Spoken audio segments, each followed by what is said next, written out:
Hi everyone, I'm Mike Pach, and I'm going to talk to you about night sky photography. Before we get started, I want to tell you a little bit about myself.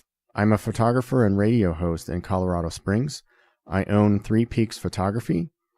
I am also the founder of the Colorado Photography Learning Group, and I have a show called The Photo Show, which airs Monday nights at 7:30 Mountain Time on KCMJ-LP 93.9 FM in Colorado Springs. I also conduct night sky workshops to photograph the stars and the Milky Way in West Cliff, Colorado, which is Colorado's first dark sky community and the world's highest as designated by the International Dark Sky Association. The workshops include instruction and field work from approximately 7 in the evening till 7 in the morning. You can get more information on my website at 3peaksphoto.com/westcliffworkshops.html. So what are the best times to view the galactic core of the Milky Way? That's the portion of the Milky Way that everybody wants to get in their photographs, and it's not visible all year round. In the northern hemisphere where I live, the best times for viewing the galactic core are March into October. I've put together a chart here that shows some visibility times, and these are for the new moon days for each of the respective months. You may want to pause the video and jot some of this down. This data was collected from using photo pills. Let's talk about some of the things to look for when viewing the Milky Way or trying to find it in the night sky. Usually in the northern sky, you can see Cassiopeia, which is a W-shaped constellation, and the Milky Way runs right through Cassiopeia. Of course, its position in the night sky changes throughout the year, but it is a good landmark to find the Milky Way. It is on the side of the Milky Way that is opposite of the galactic core. Now, the galactic core is generally viewed in the southeast to southwest sky in the northern hemisphere. One of the things that you can watch for is the constellation Scorpio. Early in the viewing season, it's usually just above the horizon to the south and the southeast. Another thing to look for that will help you with your night sky photography is the Big Dipper. If you take a look at the last 2 stars that make up the far edge of the Dipper, follow those 2 to the next brightest star that you see in the sky, and that is the North Star or Polaris.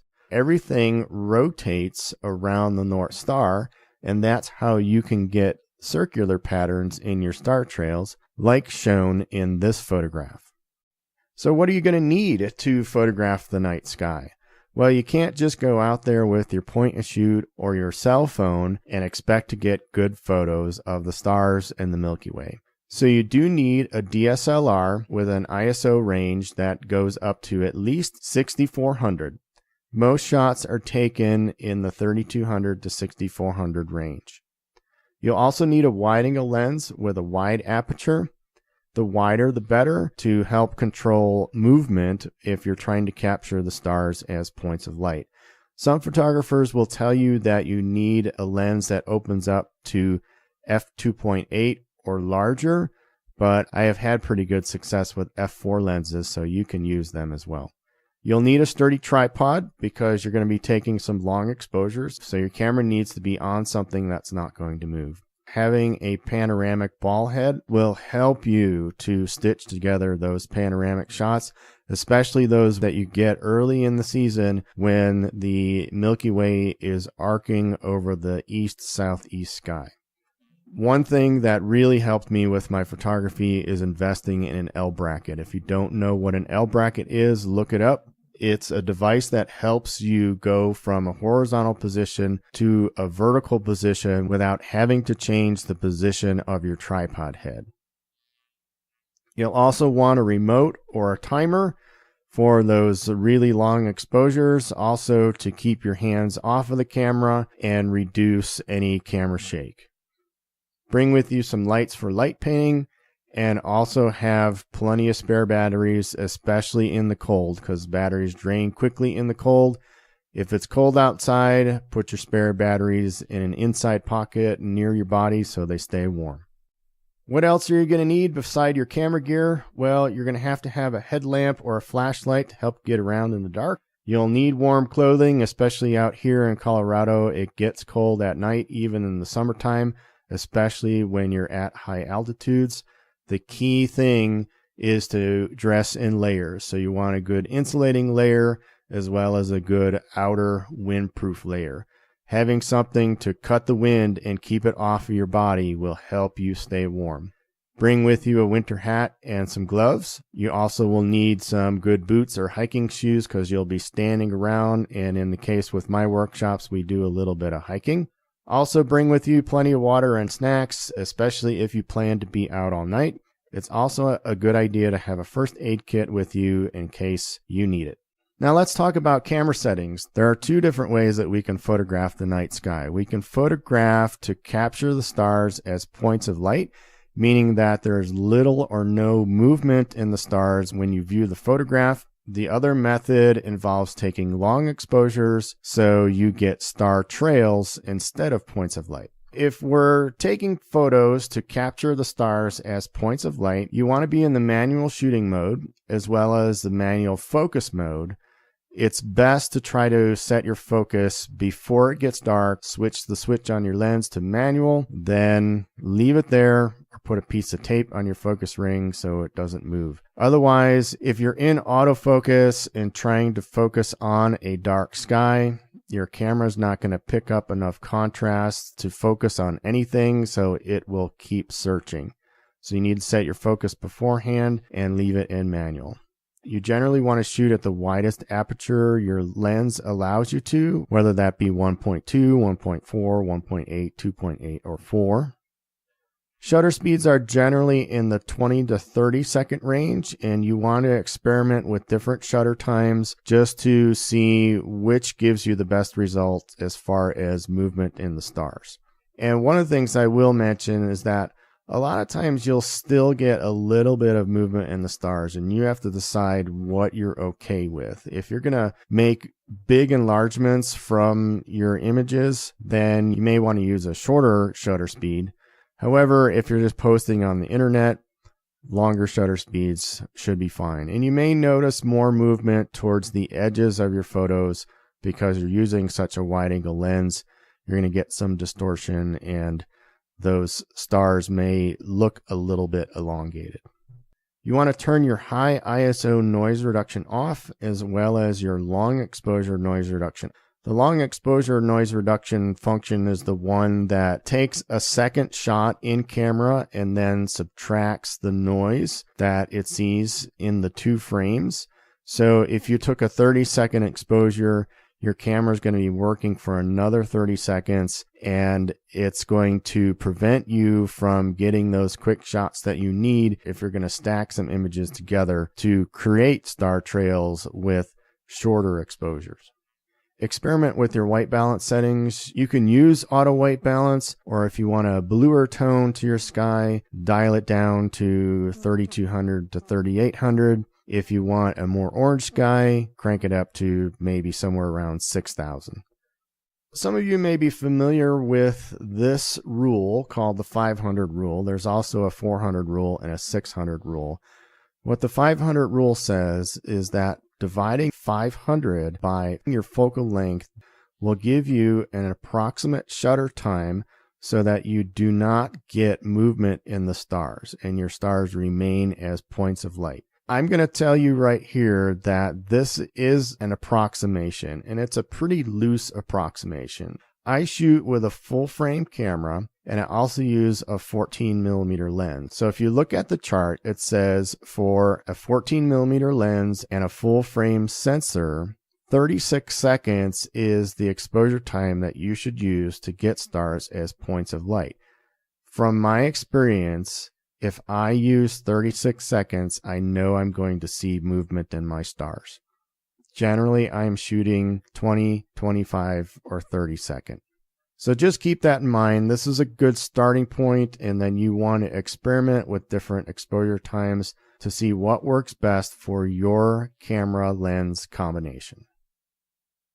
Here's an example of a shot capturing the stars as points of light.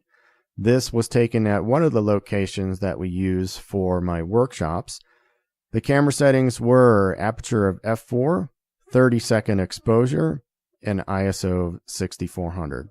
And you can see that the stars look like points of light. If I zoom in really close on those, I'll still see a little bit of elongation. But for viewing in these purposes, these settings work really well.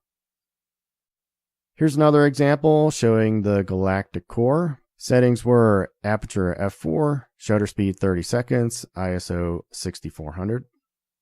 Here's another example showing the galactic core and the stars as points of light. This is at another location that I use in my workshops. We have this great barn to use as a foreground object. Camera settings, aperture f2.8, shutter speed of 20 seconds, ISO 3200. Here's a couple more examples. The photo on the left is again at a location I use for my workshops. The photo on the right is one from an area called the paint mines. And I do have to mention that in order to photograph at this location after dark, you do need a permit. Okay, let's talk about camera settings for star trails. You're going to be either in the manual or bulb shooting mode. So some cameras actually have a B on the mode dial that puts you in bulb mode. Other cameras, you get to it by being in the manual mode and then moving your shutter dial all the way to the end till you see bulb on your screen. Again, you want to be in the manual focus mode. Your aperture, shutter speed, and ISO settings are going to vary depending upon what you want to show in your image. So if you're wanting to take a really long exposure, such as a 15 or 20 minute exposure, you're not going to leave your aperture wide open, and you're not going to have your ISO set really high at 3200 or 6400 because you'll just get a blown out image. Those are things that you can experiment with. I also have a cheat sheet that you can use to help you get started and then judge your exposures from there. High ISO noise reduction should be off, and long exposure noise reduction is off unless you're taking exposures greater than 4 minutes in length. A tip here is that if you want to take a really long exposure, say 15 or 20 minutes, that would be an image that would benefit from the noise reduction. However, if you take a 20-minute exposure, remember that your camera is going to be working another 20 minutes to take another 20-minute exposure to compare noise values with. And therefore, your camera is not going to be operable for another 20 minutes.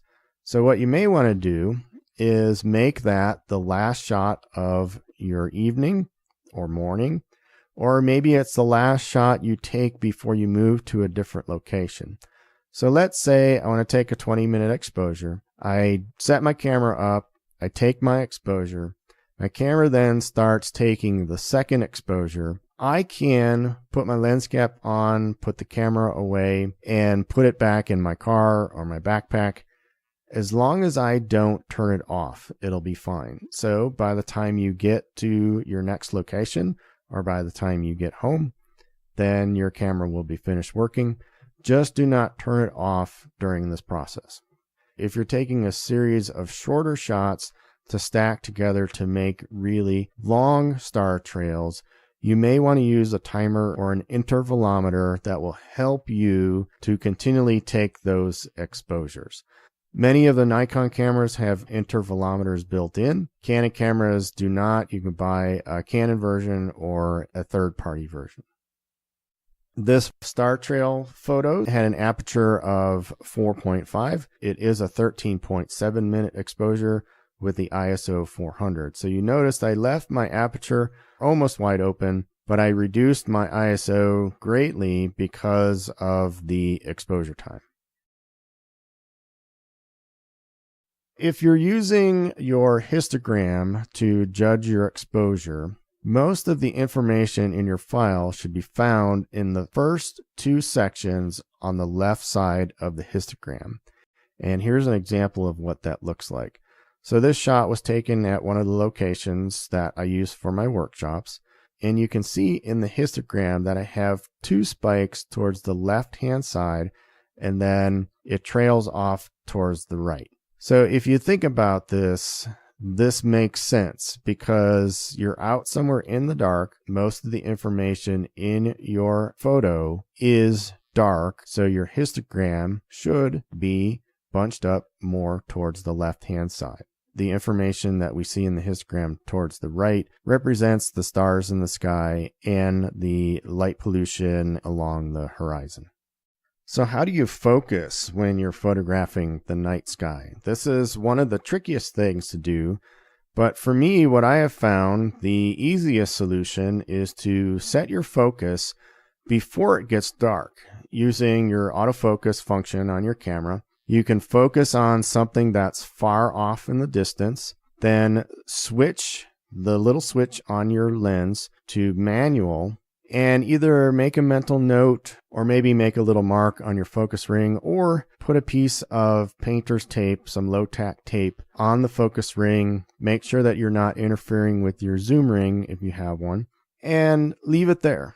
Another thing that I do is I know from just using all my lenses and looking at where my infinity position is when I'm focused at infinity, I have a mental note of that position so I can turn it there whenever I need it. Your autofocus lenses do not have a hard stop at infinity, so we can't just take the focus ring and turn it all the way to infinity and expect it to be in focus. So we need to figure out where that infinity focus position is by looking at our focus ring when we actually have focused on something that's far off in the distance. If you've already started shooting and it's dark and you've found that your pictures aren't in focus, or perhaps you moved your focus ring, you can reset your focus using a similar method. Switch your lens back to autofocus, take a flashlight or a very bright laser pointer, point it on something in the distance to illuminate it so that your autofocus picks it up. Then push your shutter button halfway down. Your focus should then lock on whatever it is that you've illuminated. Switch that switch back to manual, and then don't touch the focus ring, or make a mental note, or put a piece of tape on it. Another method that a lot of photographers like, and for some it's their go-to method, is to turn on the live view on your LCD screen. Then with your optical zoom, zoom in on the brightest stars that you can see in the sky, and then move your focus ring until those stars become as small as possible. When that happens, then you're in focus at infinity and you can start shooting. One of the most difficult things to do when you're photographing the night sky is actually lining up your shot, because you can't see what's happening through your viewfinder. And if you're using live view, you may or may not be able to see what your camera is seeing. It is a challenge to make sure that you have everything you want in your shot. One of the things that you can do is just crank up your ISO as high as it can go. And you may only need a 4 or 5 second exposure time with the highest ISO setting. Take some test shots with these settings, and then you'll just get an idea of what your camera is set up to look at. These photos will probably be ones that you have to throw away, but if you're shooting at only 4 or 5 seconds, you only have to wait 4 or 5 seconds instead of waiting 20 or 30 seconds to see what you captured. Another thing that I highly recommend is to make use of your camera's level if it has one. I have my level active all the time, and for me, it's just so useful to make sure that my horizon is straight. That solves half the problem of lining up your shot. Another thing that you can do is look through your viewfinder or use your live view while you're illuminating something with a flashlight. So turn on a bright light, illuminate your foreground, and then you can see what's happening and more easily line up your shot.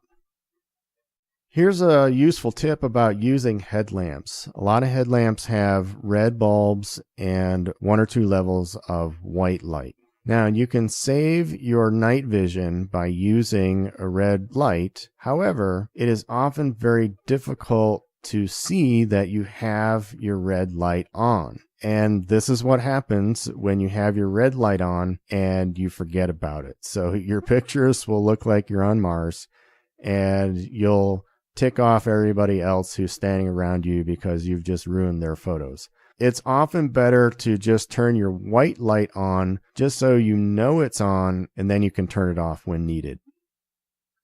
Let's talk about light painting. So with light painting, you can use flashlights, spotlights, or LED panels to illuminate objects or the outside of buildings. You can use LED panels, headlamps, or LED votive candles to illuminate the inside of buildings or tents. I also like to use diffusers and snoots to modify the light, especially if I'm using a flashlight or an LED panel. The dates that I showed in the chart earlier corresponded to days where there was a new moon. You don't always have to shoot during a new moon. Taking advantage of the moon being in the sky can help you create great lighting and eliminate the need for light painting. You can still see the Milky Way depending upon its position relative to the moon. It would be dimmer in your images than it would be when there's no moon. Here are some examples where I've done some light painting. The photo on the left, I used an LED panel on a small tripod to illuminate the trees in the foreground, and I lined up the trees with the core of the Milky Way. The photograph on the right, I used some lights inside the barn to make it look like somebody was inside, and it has an inviting feeling to it. Here's another one, again, at the paint mines. I want to remind you, if you go out here, you need a permit after dark. We placed an LED panel behind the rock formation on the right to illuminate the rocks in the middle and help draw the viewer into that area of the photograph. When you have clouds in the sky, don't be disappointed if the sky isn't completely clear, because many times the clouds are very interesting objects to have in your images. You can see here that these clouds are a bit orange. That's because they're still being illuminated slightly by the sun. This is a 6.2 minute exposure, so I've got some movement in the clouds, much like capturing moving water in a stream or a creek. And there's also some rotation of the stars around the North Star because I'm pointing in a northerly direction. Here's an example of what the Milky Way looks like during a moonlit night. Settings were aperture f2.8, shutter 30 seconds, and ISO of 3200. Here's another shot taken when the moon was out. You can see kind of a halo around the middle of the top edge of the picture. The moon is just out of frame above the top edge, and everything in my foreground is illuminated, plus the mountains in the background. Here's a shot taken to capture star trails with the moon out. This was a 16.7 minute exposure, ISO 800, aperture f8. Moonlight's great for illuminating structures at night. So this was a 3/4 moon, and it did a great job of illuminating this head frame of this old mine in Victor, Colorado.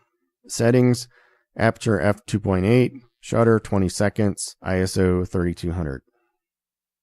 You can also have some fun with the moon, just like you have fun with the sun in making sunbursts. So you can make moonbursts. If you shoot at f16, f11, even f22, if you want to go there, you can get this star pattern and you can create some really cool effects.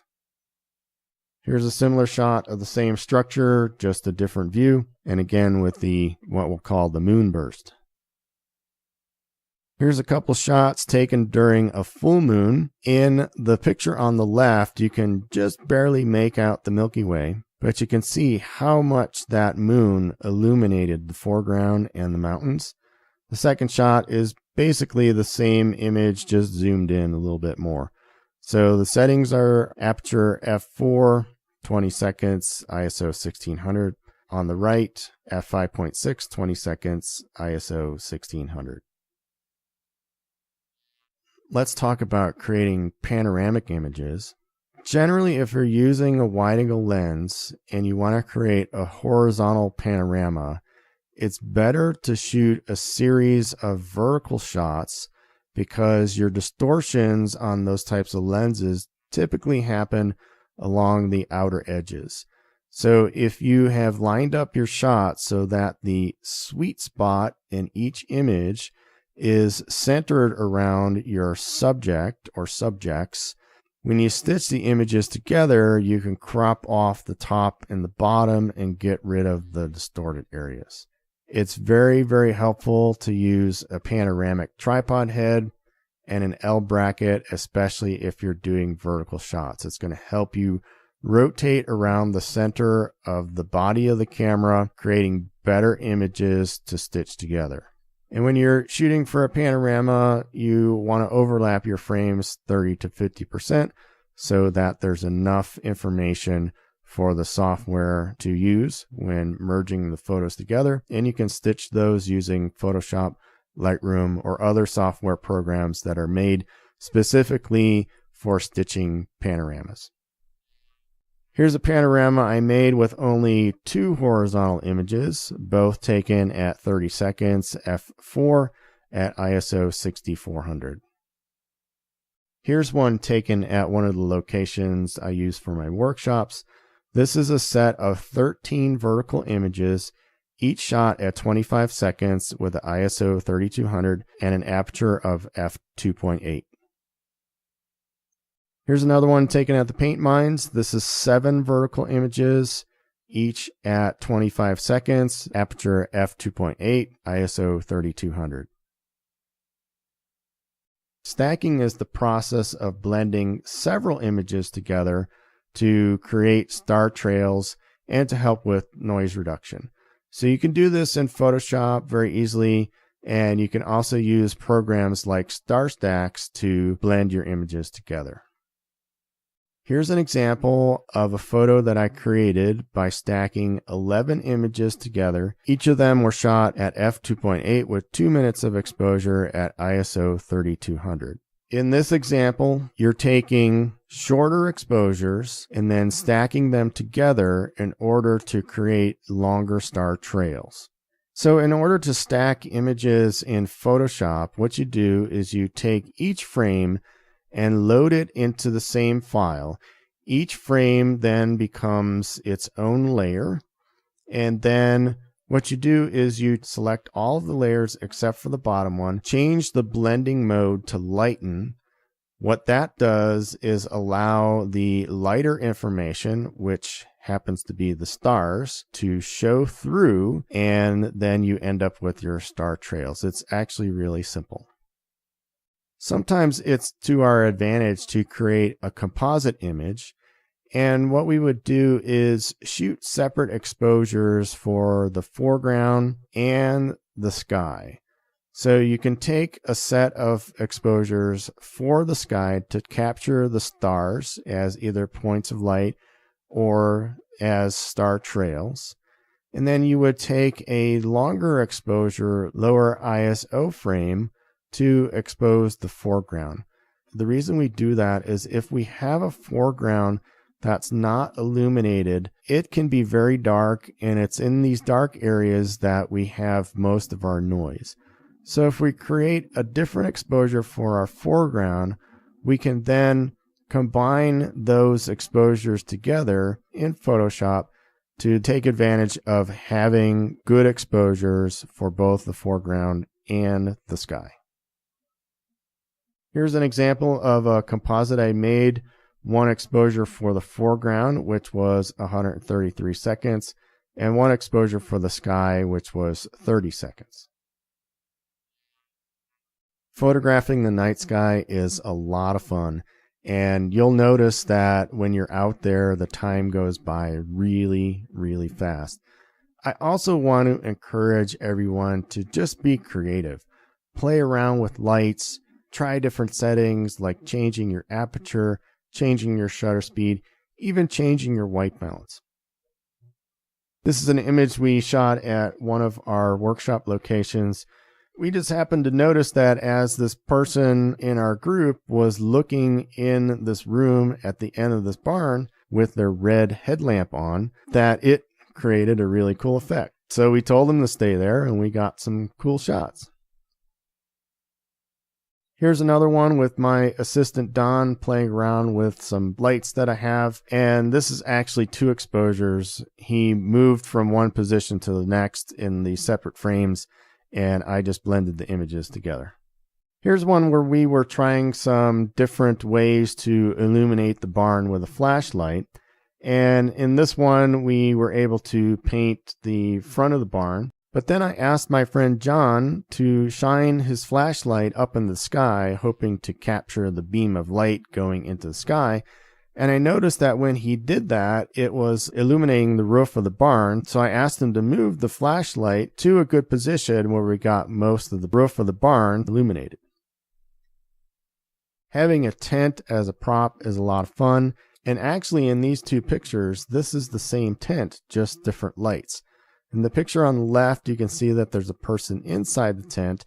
In this case, I had one of my LED panels in there and draped the rain cover from the tent over it so that we have a blue glow. The tent material is blue, so this is the natural color. The picture on the right, however, I put 3 LED votive candles in there, and that created a yellow light. So just playing around with different light sources, I got 2 different effects with the same prop. If you're around water, it can be a really cool effect to get the stars reflected in that water. And also us guys, we like to take pictures of our truck. So that's my truck with the dome light on in the picture on the right. This is another example of how you can be creative. I have 3 shots of this barn, but each one shows it illuminated in a different way. With the first one, we had 2 LED panels shining on it. In the second shot, the right side of the barn is illuminated by a passing car. And in the last one, somebody went inside with a red headlamp and shined the light through the cracks in the wall. These shots also show that you can have a lot of fun, even if it's cloudy. So don't be disappointed if there are clouds in the sky and you don't get to see that many stars. That's all I have for you this time. I really want to encourage everyone to get out there and try astrophotography. It's a lot of fun. Make sure you dress warmly and enjoy your time under the stars. Visit my website at 3peaksphoto.com to register for one of my workshops or classes.